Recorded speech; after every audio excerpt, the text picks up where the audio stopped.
Hello, everyone. Welcome to our keynote panel conversation. I'm so thrilled to be here because I'm really excited to talk about what must change in the fashion system.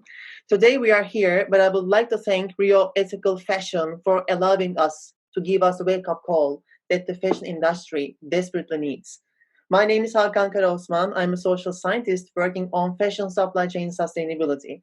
At the moment, I am leading a multi-stakeholder action research project on just transition in partnership with European Commission.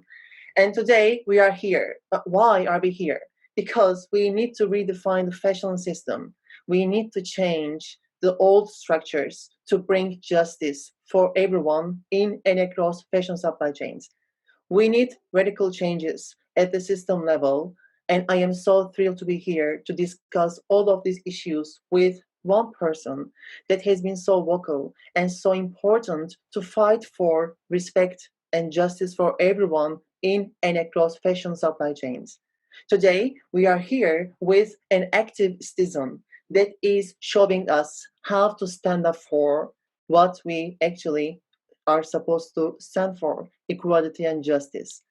The founder of Green Carpet Challenge, co-founder and executive director of EcoAge, co-founder of the advocacy group The Circle, and the United Nations leader of change. Please welcome one and only Vivi Inspired.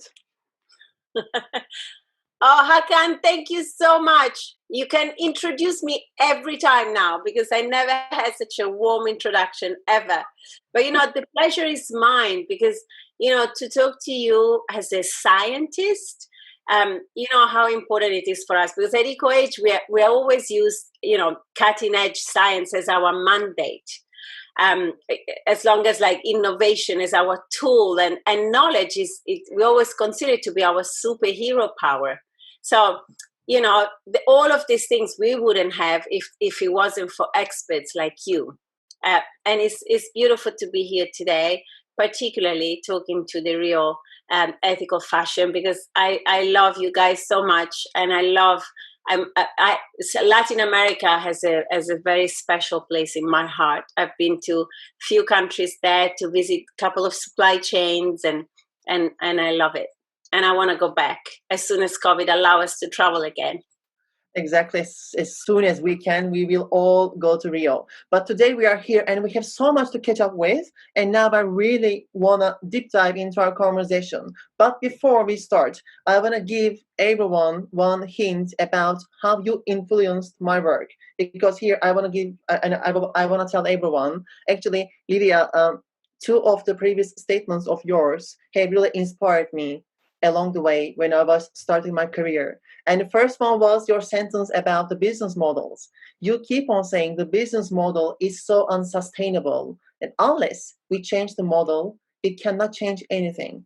And this inspired me since day one. And the second one was the conversation about your mother. And you were talking about your mother that was using energy efficient pulps to save money. And that conversation brought me to my youth, and I remember how conscious we were about limited resources. And now I want to bring that into current context. I want to talk about resource scarcity. Today, actually, we are using an amount of resources equivalent to almost two planets Earth. Yeah. Climate change is real, and the last 20 years recorded the warmest 18 years on record.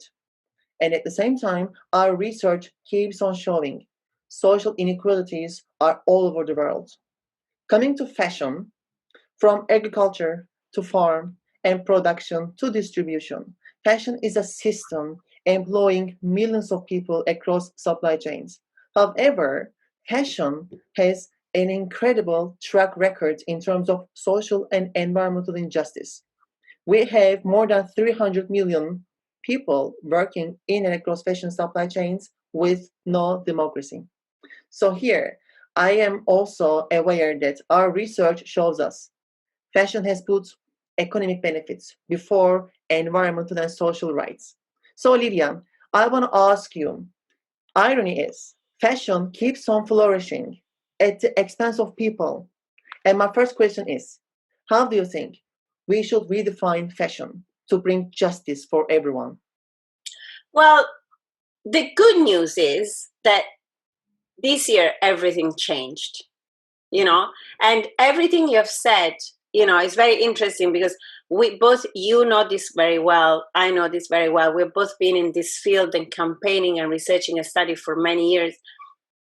A lot of brands have been discussing sustainability, how to be sustainable, but we have been talking, doing panels, today as we speak, there is the Copenhagen Fashion Summit with more people talking, you know and nothing ever changed. And then COVID arrived. This year everything changed, and created catastrophe, and for the first time ever showed how truly unsustainable the business model of fashion is. Every business model of consumption is. So you have brands that finally started losing lots of money because they couldn't sell everything that they produced, because people were locked in houses, or people were dying and not shopping. And then finally, all over the newspaper, it showed the images of the garment workers in Bangladesh, in Cambodia, in Sri Lanka, starving of death, or in the street protesting that they couldn't work in the factories without face masks, or that the brands canceled the orders and they didn't even get paid. So how do we redefine fashion now? We are in a fantastic moment, because no one really has the answer to what will be the new business model. But we are in an incredibly creative moment, full of opportunities and possibilities, because everything is almost like, I've been saying often in the last few days, is it feels like there's been catastrophe, and now the phoenix finally can emerge from the ashes, in a way, and we can really create a new era and a new economy. And it will be probably a mixture of a lot of different things. It will be a mixture of circularity, of in fashion, for example, of renting and diversifying business, like this new fashion platform, gaming platform called Dressed, that we partner with for the fashion awards, where fashion brands are not only monetizing through selling but also through gaming. So maybe we can do games with the clothes rather than buying them. So, but we know for sure, it's the first time in history, I think, that everyone has realized that they have to change, and it's fantastic. So that in itself is a huge step forward. Now, what we need to understand is, how do we move from making this period, like the catastrophe, less bad, to actually making it, creating an abundance, a thriving planet to sustain future generation, And so it's not only, we have to be careful not to always think about how, for the businesses, how being less bad, how to minimize risk. We have to make sure that we have to consider the art and science of sustainability that leads us to be more ambitious, not less. So this is a moment to be really ambitious and have this conversation to understand, where do we go? Absolutely. It is a fantastic point, because you are mentioning it's something so important. So far, we approached sustainability as a risk mitigation tool, and we only could manage to become less unsustainable. However, now the time is really important for us, because we need to bring the change at the system level. And here I want to go deeper in terms of a cultural change, because this brings so many different aspects and different facets. And at the same time, I am seeing something which you and I talked before. We have universal guidelines and principles, including SDGs or Universal Declaration of Human Rights. However, we keep on seeing that we don't understand the dynamic nature of sustainability. And at the same time, fashion in particular don't understand how it must ensure representation and inclusion. Because without reaching out to people that make this industry so profitable, we cannot change the system. We need to understand their real life problems. And here I want to ask you about the values, and I want to uncover some social constructs, including kindness, empathy, and respect. How Yeah. do you think? how do you think we must create a new value system? Well, this is fundamental in sustainability because, sustainability, there is not definition of sustainable fashion, right? But sustainability, when you look at the word sustainable in the dictionary, is something that sustains in time. And you cannot sustain anything in time where you destroy the planet or you exploit the people. So the only way to sustain something is by benefiting both, by making sure that your daily actions, and if you are the CEO of a company, your business respect and takes care of the planet, and so the raw materials that your business is based upon, and whether you are whoever you are, even the CEO of a business or you're just a citizen, respect the people that make your clothes, that make you grow your food. And so you talk about the values of kindness, and we operated for so many years on a Declaration of Independence, and this is really the moment to create that famous Declaration of Codependence, right? For each one of us to acknowledge that we do not live in isolation, but we rely on other people. And this is also something that made me hopeful during COVID in the last few months, because COVID almost gave us back the superpower of citizen, because we have been stripped by our belief that we can make a difference as individual citizens. We always said, oh, but what can I do? I mean, it's not up to me. I mean, it's up to a government or up to a business. But suddenly with COVID, it's up to me not to spread the virus to another person.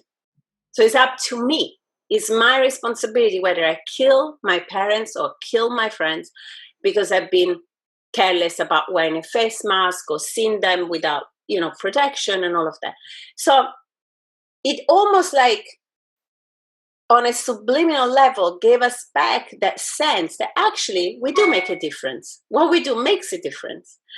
And so hopefully now we're going to remember about this, and even the Black Lives Matter movement, it's been there for many years, but suddenly this year exploded like never done before. Suddenly there were Black Lives Matter marches all over the world because everyone remembered that. They said, no, we want justice, that's it. This is it. We cannot go forward without representation and justice and equality and kindness. We can't anymore. So it's a very fertile moment, and will bring, and it's also the moment where if you are in the right space, none of us has answers. For the first time, we also don't have answers. We don't know what's going to wait for us next year. But it's actually fantastic not to have answers, because then you start thinking. And that's what happened to us this year with the Green Carpet Fashion Awards. We didn't know what to do. We thought, oh my God, we can't put 1,800 people inside La Scala. What do we do? And not knowing that made us, step up our creativity and our resilience and our desire of collaboration with other people and companies. And we created something that had never been done before. So we have to make sure that people remember this. I think this is we have to redefine sustainability in a new way that reminds people that what it is about, Exactly. And you are saying something so fundamental. In the moments of crisis, actually, big opportunities lie. It is just up to us to understand how to be creative and how to be constructive. Because so far in the fashion system, we have lost the function and meaning of fashion. Everything was in the same loop of fast consumption, and we used social, environmental, and creative resources distractively. And now it is changing. It has to change. But at the same time, we all are becoming more aware, and we are being conscious that we are equally responsible. And I like the definition of yourself, active citizens. We just need more active citizens because we need to act upon the solution. And here I want to give a little bit insight into my research about COVID and SME suppliers, which I mentioned to you before. And at the moment, I'm conducting a big research with SME suppliers to understand their struggles and their challenges beyond COVID-19. And what I am seeing is actually smaller players are much more resilient compared to big fashion players. And they are coming up with really innovative tools and methodologies to survive and also to thrive. And they are realizing that at the bottom, they need to stick together. But unfortunately, in the fashion system, power and wealth has never been distributed evenly. So because of the big power imbalance, we had problems, and COVID has exposed those problems even beyond. And here I want to ask you one question about something so important. What I keep on seeing is also we have a big lack in terms of an architecture about legal enforcement. In the fashion system, we are still don't have this legal accountability. And now, going back to this aspect, I want to step into the beautiful world of the circle. And I want to ask your job about your amazing work on legal accountability and your fight for living wages. Yes, absolutely. Before I go into that, though, I wanted to say that it's very interesting, the research that you have now, scientific data that proves that smaller players, smaller brands, independent brands, and SMEs are more resilient. But the reason why that is because more often those smaller players work in partnership with their producers. So there is this strong partnership where actually the value is distributed better.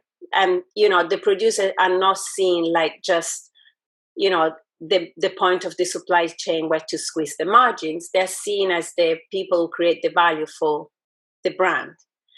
So, and that is exactly what it gets lost in the big fashion brands and the big players. So,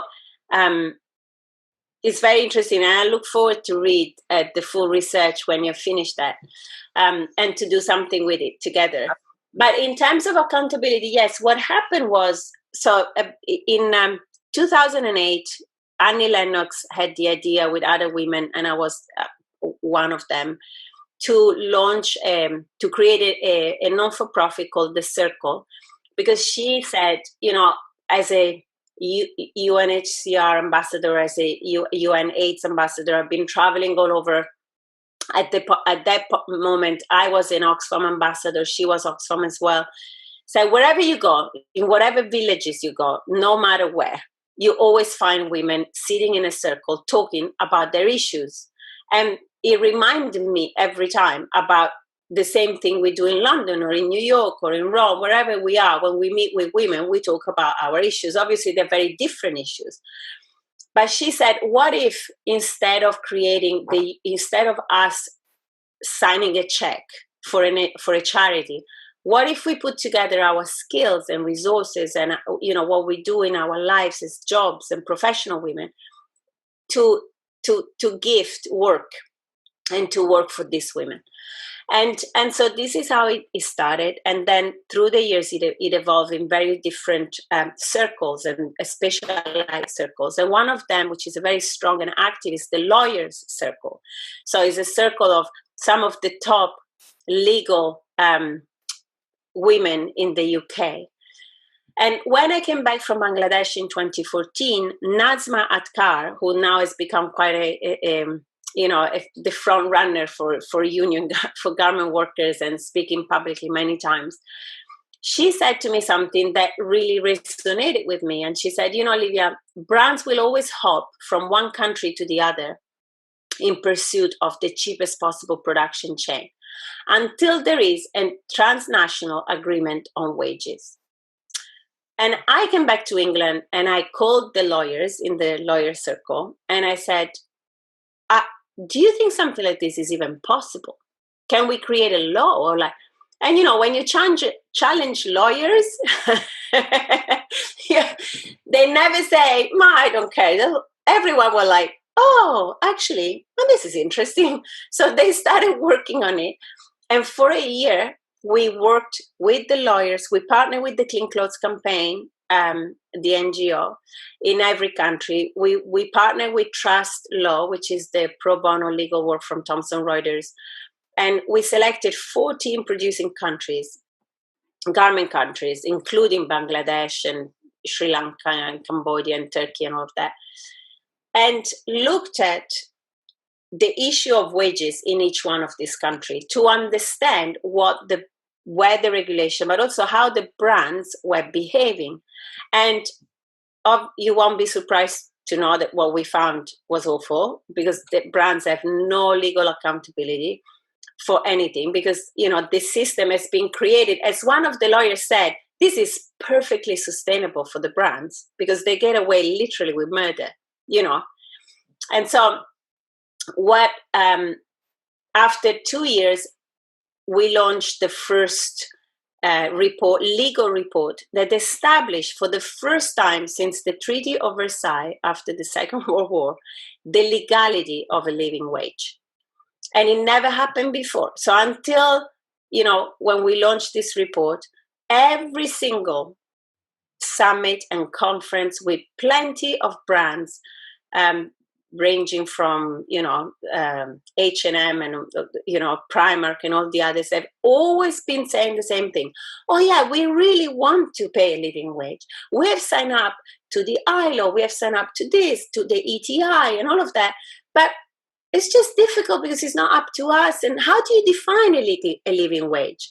So basically this report for the first time said, stop this BS and this is not acceptable. This is actually not legal. And so after that, we now published another report last year. They looked at all the laws in similar fields, like we have regulation for anti-logging and anti-competition and all of that, to look at where this law should sit from a legal point of view. And we're now working on the third installment, which it was brought to, it was discussed with the European Parliament, and, we're now very advanced. So we're very optimistic that very soon there will be something implemented. But until we implement it, nothing is ever going to change. So this is the solution, is to make it illegal not to pay a living wage for these workers. Absolutely. And I'm so proud of hearing this. And I'm here to support no matter what. And thank you very much for what you are doing. Because so far, as I kept on saying, fashion has become so glamorous. It kept on flourishing at the expense of people. And this should stop. And also, so far, what we failed in the fashion system, it was all about the product. But actually, they failed to understand the importance and interconnected levels of supply chains. Actually, it's all about the people that make this industry so profitable. Therefore, what I am taking away from this conversation is we absolutely need multi-stakeholder initiatives and constructive dialogues to really bring some important aspects and challenges to the surface, to radically challenge the status quo. Yeah, we really need, we need action. We need the brands to stop talking and start acting. Exactly. And that's where the regulations will play a very, very big part, because, you can't talk anymore if it's legally you have to behave in a certain way. Exactly. And at the moment, I'm a social scientist, and when I look at theory, there is a theory, it's about corporate hypocrisy. Yeah. And we're looking at the difference between talk and walk. And there's a huge gap between what we are saying, but at the same time, what is really happening in the field. So here, at the same time, I keep on seeing one pattern. Fashion is benefiting from dispersed supply chains in which there is no democracy. But people at the brand level, they are still in the organizational boundaries, whereas we need to move toward system level thinking. And here I want to ask you one question, because we need to reach out to people to hear their problems, to bring those voices to the spotlight. Livia, you travel the world to find these people and you bring us their stories. And now I want to invite everyone to take a look at your beautiful documentary series called Fashionscapes. Please, everyone, go check out, because Livia has been traveling the world to bring us real stories from the bottom of the pyramid.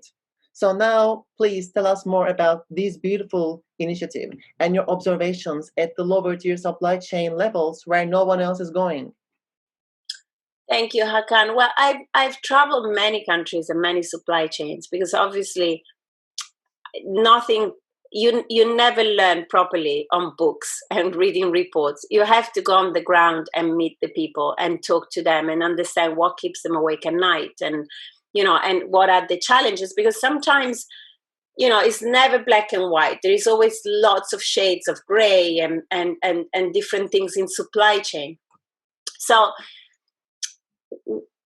when after doing the True Cost documentary with Andrew Morgan, we have been talking a lot with him, because the True Cost obviously exposed for the first time the issue, the enormity of the issue.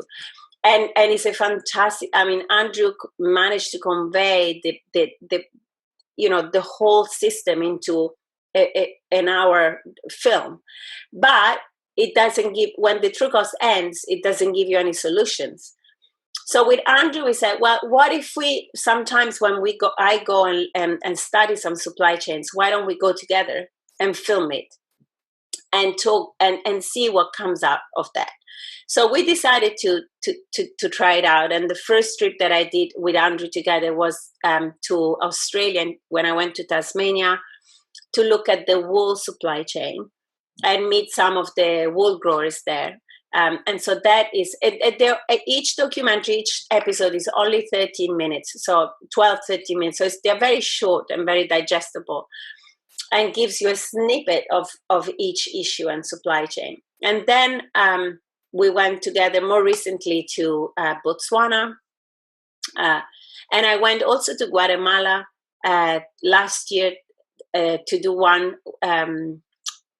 which was extraordinary, because for the first time, it was fascinating to go and talk to the artists, to the Mayan artisans, and really understand true craftsmanship and what, how do you value that? Is some of them takes 2 months to embroider a piece, and to, sometimes they have to start from harvesting the plants that dye the fabrics, and then weave the textile and embroidery. How do you price that?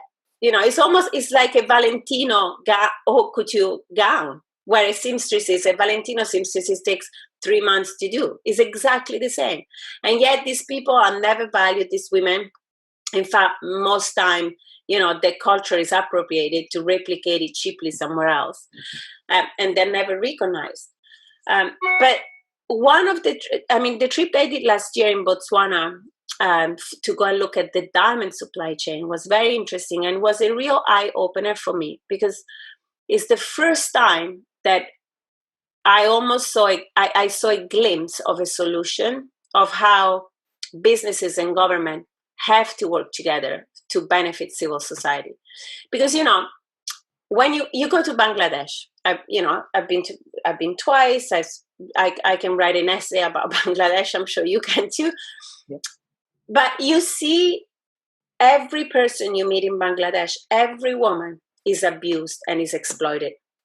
Every factory is a story of sadness, and every business that produces in Bangladesh goes there to squeeze the cheapest possible price.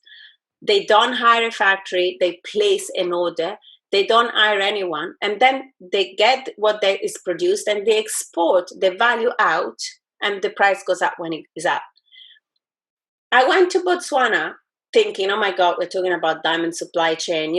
Each one of us, the first thing you think when you think diamond is blood diamond, is the Leonardo DiCaprio movies. It's like bad, bad, bad.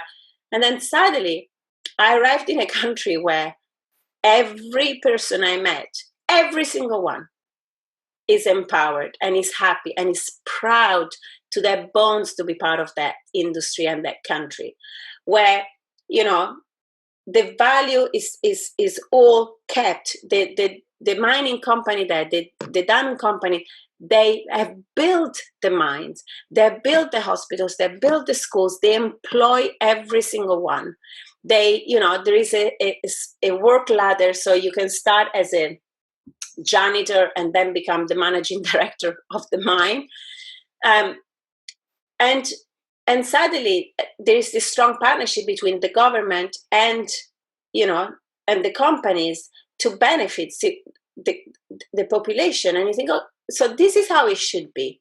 Because if a fast fashion company did that in Sri Lanka or in Bangladesh would be a very different country. Sri Lanka would be a very different country.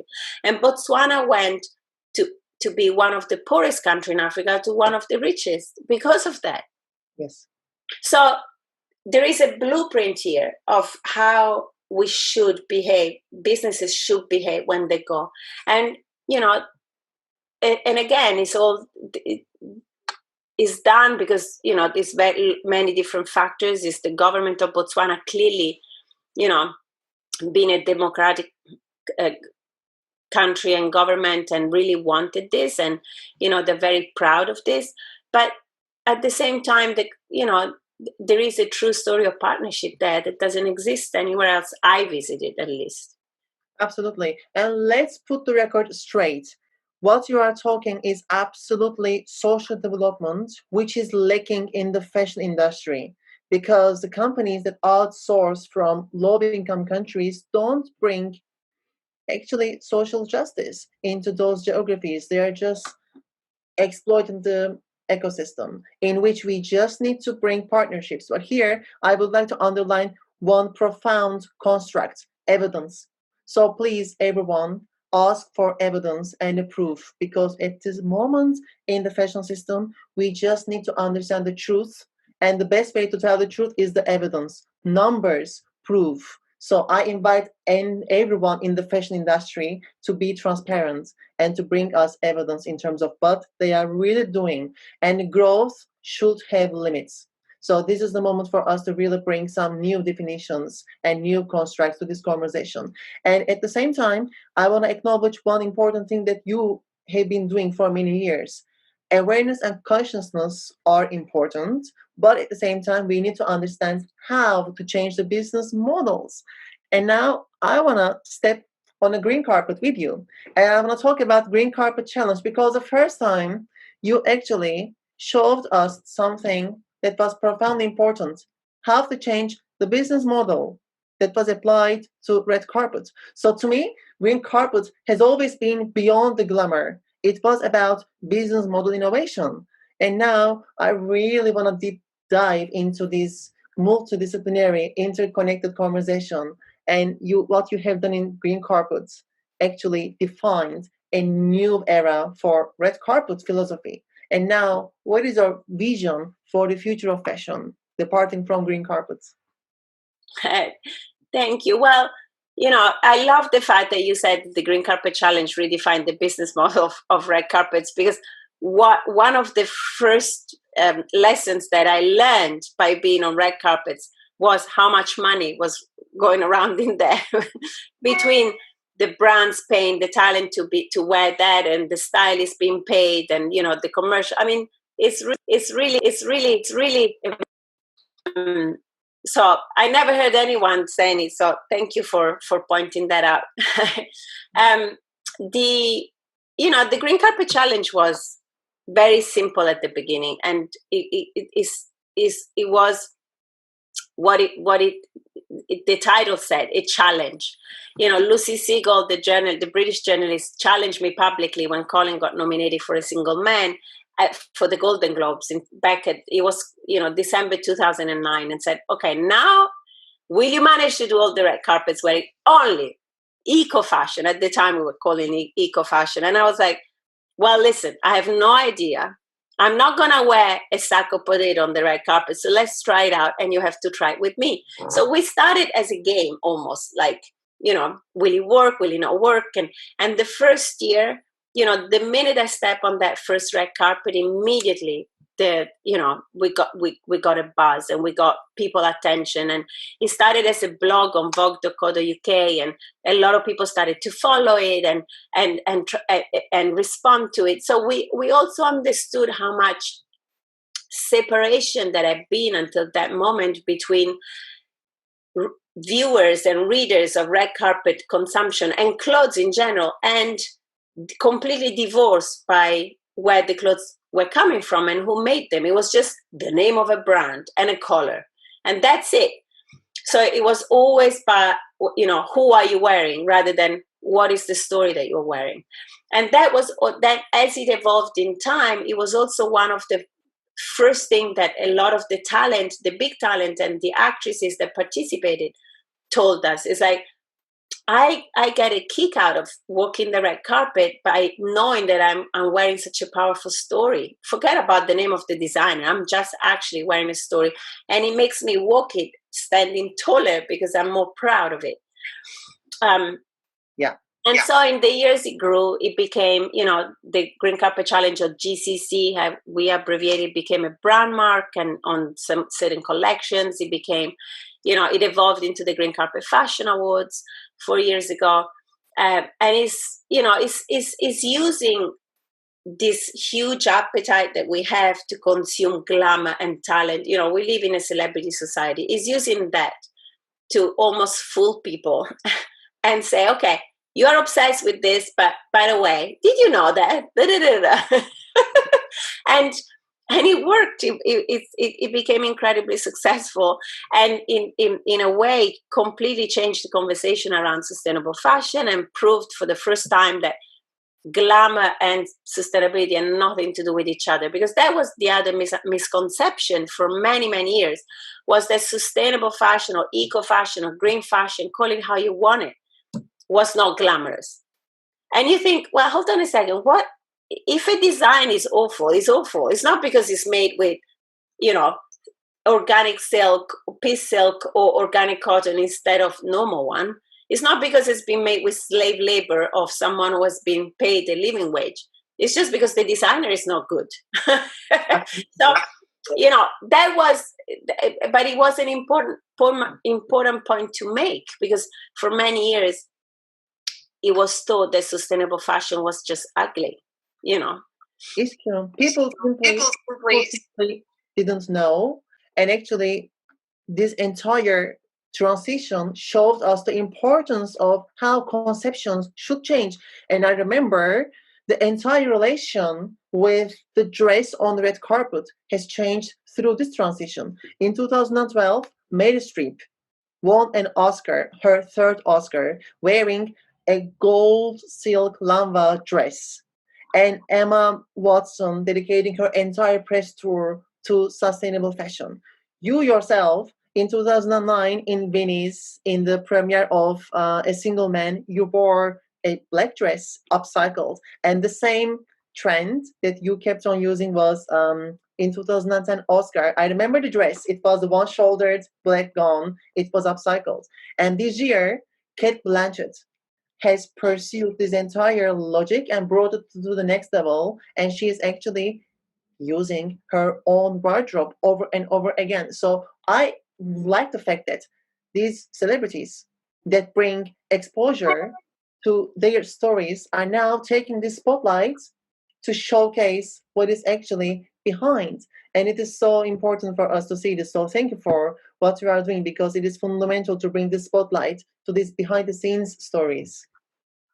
Thank you. It really is. And until, I remember when I first started working in sustainable fashion, I read that famous thing that Ali Hewson, who founded Eden, the brand, said.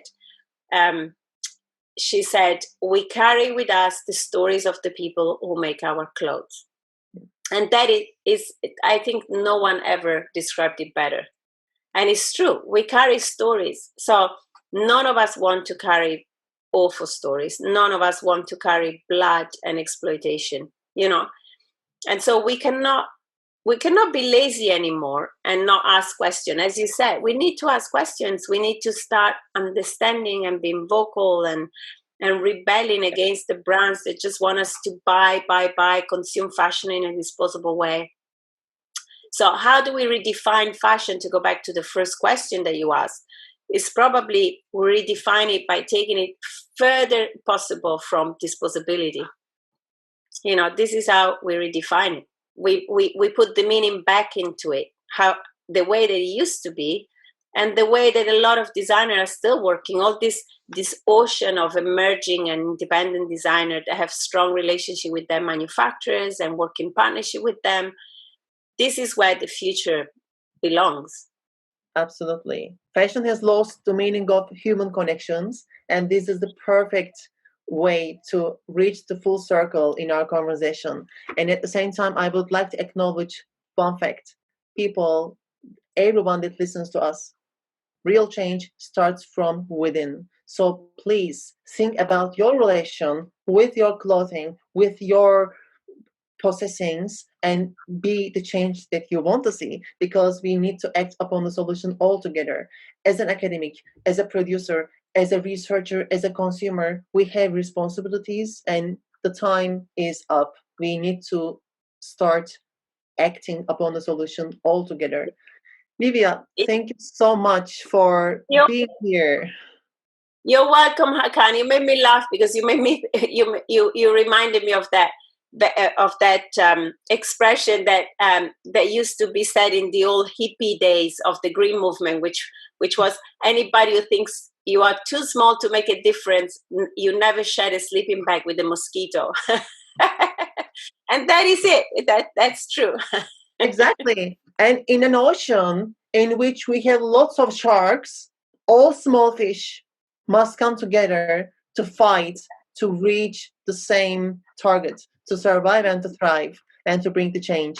Livia, thank you so much for your leadership, for your humanity. It was a great pleasure catching up with you. Oh, Hakan, it was beautiful for me to catch up with you too, and I look forward to do things together. We need you. Absolutely. Thank you so much. I'm here and it will be my pleasure. So I thank you for your time, for your leadership, and let's bring the change further. Let's do things together. I'm absolutely honored to be working with you. Bye bye. Perfect.